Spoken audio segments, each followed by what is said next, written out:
Hi there. Welcome to the Lifehack Show. Life is full of limitations. Learn how to break free and live your best life.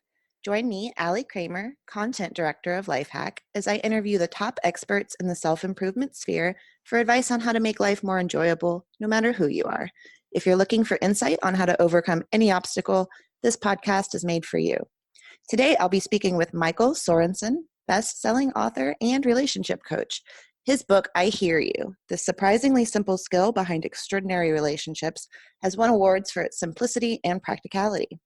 He'll be sharing with us his own personal story of becoming a relationship expert and the limitations he faced while doing so. And he'll also share with us some great advice on how to strengthen your own relationships in life. Hi, Michael. Thank you so much for joining us today. You bet. Thanks for having me. Definitely. So I'm really interested in a little bit about yourself. You're a marketing executive, yet you're also a relationship expert. How do those two areas coincide? Sure. So it's a funny story, actually, because yes, marketing is my trade of choice, if you will. That's what I went to school for. I've Hmm. been doing that for the past 10 years. But a number of years ago, gosh, it's been 5, 6, I'm not quite sure. I started seeing a therapist to get help through working through a number of different issues in my life. Hmm. And it was immensely valuable meeting with this woman because I received outside insight into thought processes, into habits, into things that I was doing that were not helping me in life. Gotcha. And through a number of years of working with her, I developed a repertoire of fantastic life skills, relationship principles, and otherwise that completely transformed really every aspect of my life. And one of those principles is known as validation. It's Hmm. basically helping people feel heard and understood. That had the biggest impact. I manage a team of roughly 20, 25 people at work. It really changed the way I managed people.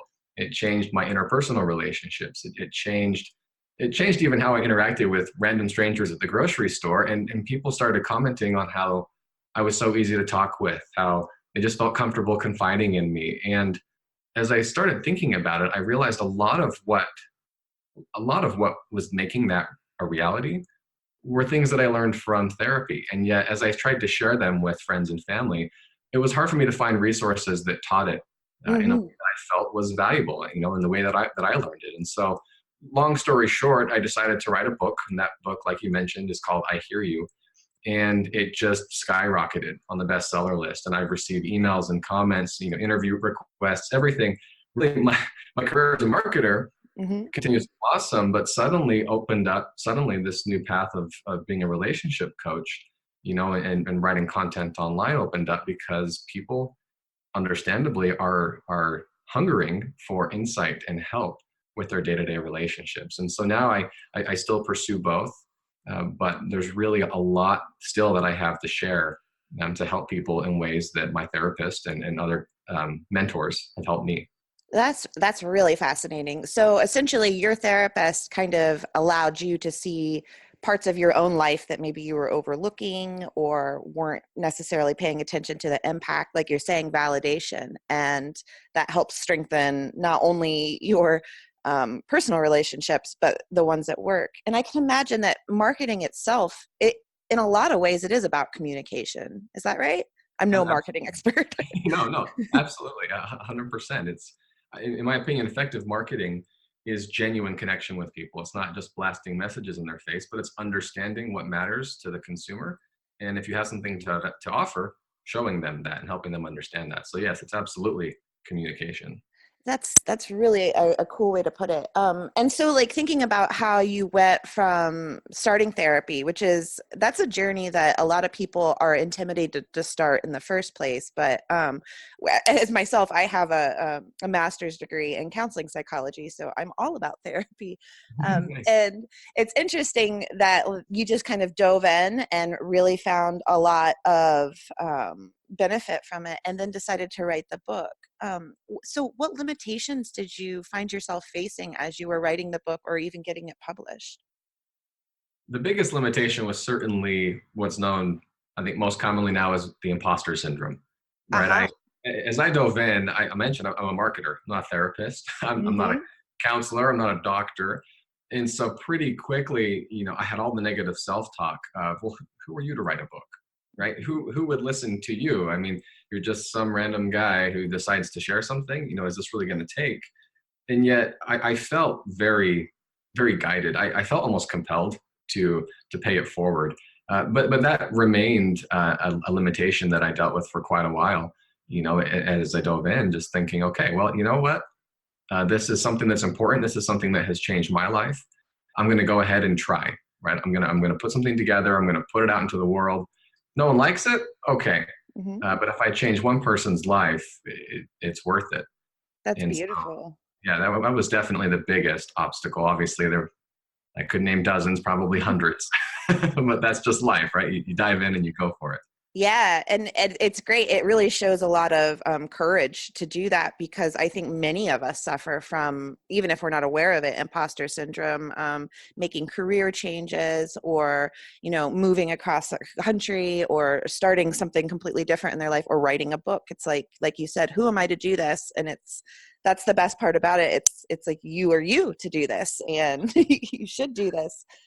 So I'm guessing that the imposter syndrome is gone now that your book is out into the world. Is that correct? You would think, it is in certain realms. I'm now confident in the book. I have, over 1,000 5-star reviews. I know that it's working, so to speak. I know that people appreciate it, and yet, I continue in my coaching. I write regularly on my blog. There's still a lot of areas that I say, oh, is this, have I crossed the line yet? Is somebody going to call me out and say, you don't know what you're talking about? Uh, and yet, the more I read on, especially on imposter syndrome, I think it's fascinating. The highest achievers, performers in the world still feel it. And so I take comfort in that, and as I go through life, I never make broad sweeping claims that I'm going to make you a millionaire, or, I guarantee you're going to find happiness in your life. Really, what I teach and what I pay forward are principles that have had an impact on my life. Mm-hmm. I simply share that experience, right? And I teach a lot of true principles, how they are implemented, how people, how they impact other people's lives. There are a lot of other variables at play there. And so I focus on teaching and coaching people with true principles that just make life better. And I find that, thankfully, I'm not unique. It seems to be a common human, if you're a human, these things work. If you're talking to people, these are general principles that will help you connect better. And it's very fulfilling to see it change other people's lives. I bet. And it's really not that far removed from even I'm kind of imagining what your own therapist went through in her training, and such, because there was a lot of imposter syndrome. I remember in my grad school cohort, like, who am I to give advice, or whatever. And it's really not even about advice. It's like you're saying, it's just sharing these principles that happen to work and seeing if they stick with other people. I really Right. like that. Yeah. Yeah. So I can't wait to get into some of your the content in the book. I hear you, but before that, who do you look to for inspiration? Mm. Several people, and it's funny because it's not in my market, if you will, or in my niche. I look obviously to my parents. So both my parents are very successful. They're very entrepreneurial, and they have been a model for me in just diving in and making things happen rather than sitting back and thinking, oh, wouldn't it be great if, or Yeah. so and so lucky because they just, fell into this. I've realized that that's not the case, and I was raised in a family that was all about hard work. And so I still very often turn to my parents for inspiration. And then I look to a lot of these other, you could call them self-made experts, or, just, Uh-huh. I really like Brene Brown's story. Yeah. She dove in as well, right? And she was a researcher, but she really, took on the concept of vulnerability and plenty others and just started talking about it. And so Brene Brown's definitely another person that I look up to, especially in the personal development realm and the relationship realm. Yeah, and she's inspired so many people to look at their lives in different ways too. That's interesting. That's really great. I love that your parents as well helped inspire you.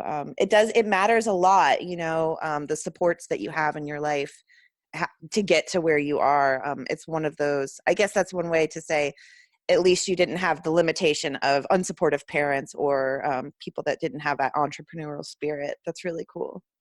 Absolutely. Well, and I will just say this, a plug for this podcast and for Lifehack. What I love about what you guys stand for is figuring out how to make things happen in life, right? Nice. You're diving in, make it work, improve your life. I mean, if you want something, go for it. That is my mantra. That's wonderful. We love hearing that. So I love what you guys do there as well. That's great. Great. So it's like mutual admiration here. Yes. That's great. So in your book, I Hear You, The Surprisingly Simple Skill Behind Extraordinary Relationships, you quote an interesting statistic. The psychologist John Gottman, who studied happiness among couples, says that he can predict up to 94% certainty whether couples, rich or poor, straight or gay, young or mature, will be broken up or together several years down the road. And this is all based on communication, and I'm guessing, as you were saying, validation. And hearing each other, which you talk a lot about in your book. Can you elaborate on that a little bit more? Because I think that's so fascinating. Sure. Yeah, the study is one of my favorites. So I'll summarize it briefly here. So Dr. Gottman and a number of his research assistants wanted to figure out what made the healthy, happy couples, what the happy, healthy couples did to stay happy and healthy throughout long marriages versus those who were divorced or who were together and unhappy. And in part of their research, they decorated their lab to look like a beautiful bed and breakfast. And they invited newlywed couples to come in for the weekend and do what most newlywed couples do, just hang out, cook breakfast, talk, chat. And the researchers would observe their interactions, which I think is a little creepy, but I Yeah. guess, hey, like, okay, fine. But how do you get that info without doing something like that? Exactly. So as the researchers were observing, they noticed that couples made just small little requests for connection each day. It wasn't necessarily saying, hey, I want to talk, but the husband might be looking out the window and see a car drive by and say, oh my gosh, honey, check out that car. And what they found is that the way their spouse responded made a huge difference in the satisfaction in the relationship. And so in this particular instance, the wife can respond in one of three ways. She can respond positively, oh, that's beautiful. Negatively, oh, I hate that color.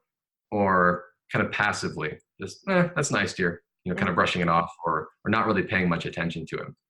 And it seems like a small thing, but when they went back and analyzed all the data, they found that the couples who were together and happy 6 years, I think it was 6 years down the line, they responded positively to these little things 87% of the time. So if somebody made a comment, they would respond positively almost 9 times out of 10.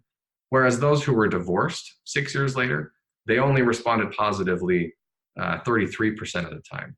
So a very big difference in the way they were responding to each other, right? If you're validating is the term that I use in my book. That is saying, that's showing the other person that you appreciate what they appreciate. You understand where they're coming from. So it's that, oh, that's awesome. That's such a cool car. That fosters that feeling of connection. Whereas if you are negative, if you respond kind of in, oh, I hate that, or even if you're just passive, even if you just don't really jump into it with them, that still harms the relationship. And that is like you said, really the core principle of my book is that the good listeners of the world do more than just listen, they validate each other. And that makes a huge difference in the connection. That's really a pretty simple way to think about it too, because just saying like, oh honey, that's cool, that's all you need to do to help kind of validate their existence in that moment and the hearing, and I'm sure that a lot of people struggle with just that, but that seems like something perhaps like a habit you could get into to foster your relationship a little better. Absolutely. It makes a big difference whether it's a negative emotion that they're sharing or a positive one, like the example of the car. Yeah. And I'm thinking about my own relationship with my husband or even my kids, and my teammates at Lifehack, and how that could be a really beneficial skill to implement, and try to see, where is this going to go, and will we be happier if I'm just, validating. I like that. Yeah, it's powerful. Yeah. So, why do you think so many people struggle in maintaining healthy relationships? And I guess, would it be based on the lack of validation? I think that certainly plays a role in it. And obviously there are dozens, perhaps hundreds of reasons, different reasons why people struggle. I do think the technologically connected world that we live in today is having a negative impact on it. I don't think all technology is bad. I mean, clearly here we are talking about relationships thanks to technology, Hmm. but it is very difficult for us to stay present with somebody nowadays when you have the phone buzzing in your pocket and the TV's on and you've got your iPad out. And so I think that just the human connection, that putting the gadgets away and just talking is almost a lost art.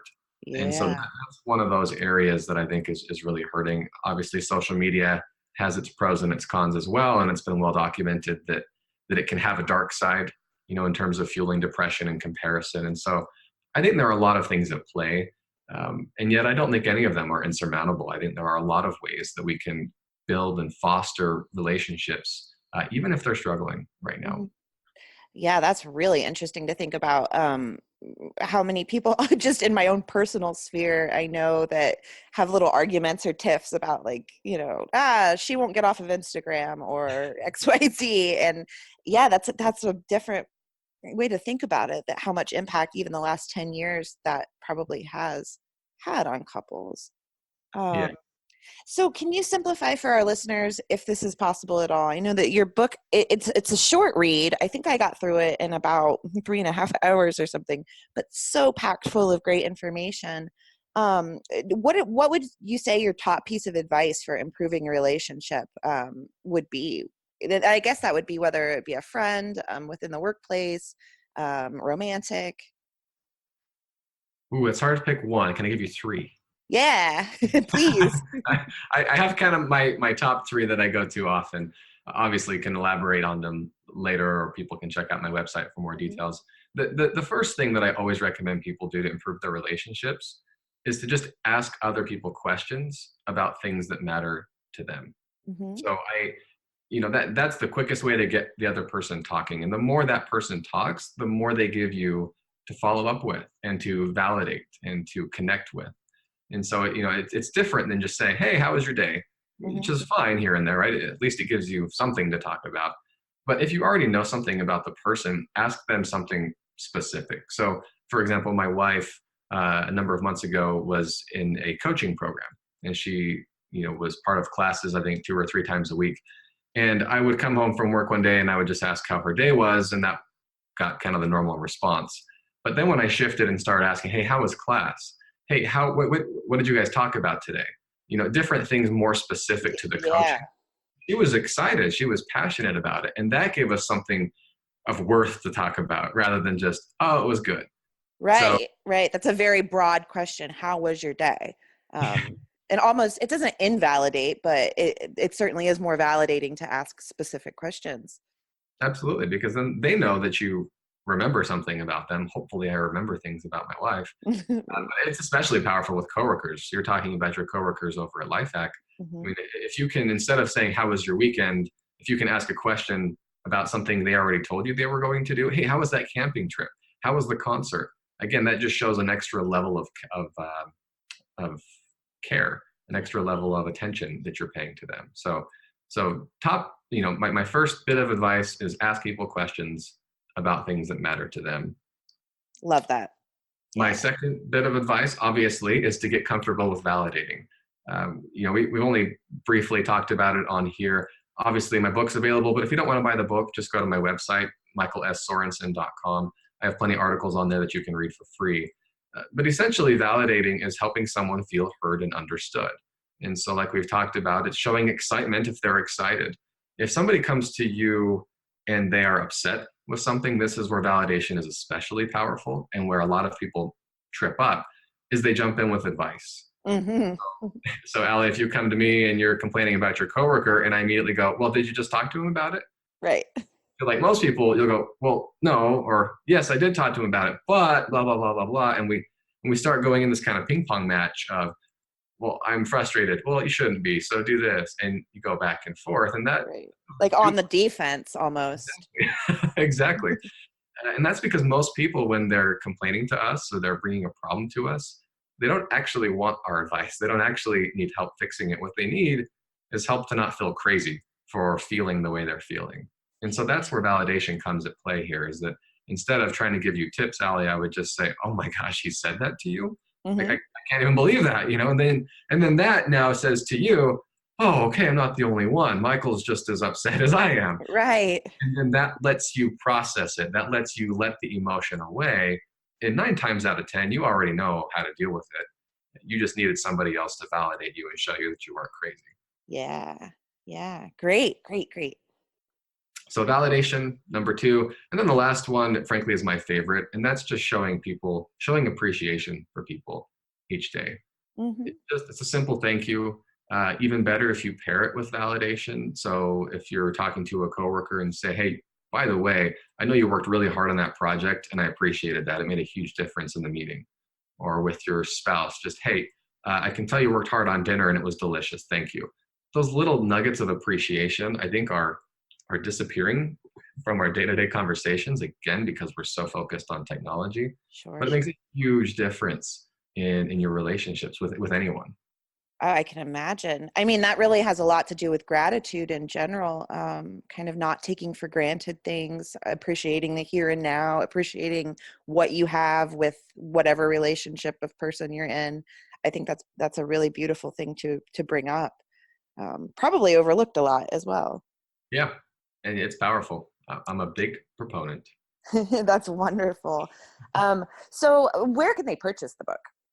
So it's available for purchase on Amazon.com or Audible for the audiobook. Plenty of different versions available. And then, like I mentioned, if you just want to read more about it and different topics, articles related to relationships in general, my website, michaelssorensen.com. Awesome. That is great. Thank you so, so much for joining us and giving your awesome advice about relationships. I hope that our listeners check out your book. I have read it. I think the ideas within it are really on point. And I completely agree. It feels very good to be heard. Well, thank So, you, Alan. I appreciate the opportunity. It's been fun chatting. yeah, definitely. So everyone out there, please check out Michael's website. It is Michael S. Sorensen. That's MichaelSSOrensen.com. And that wraps up today's show. Thank you all for joining us and stay tuned for the next episode.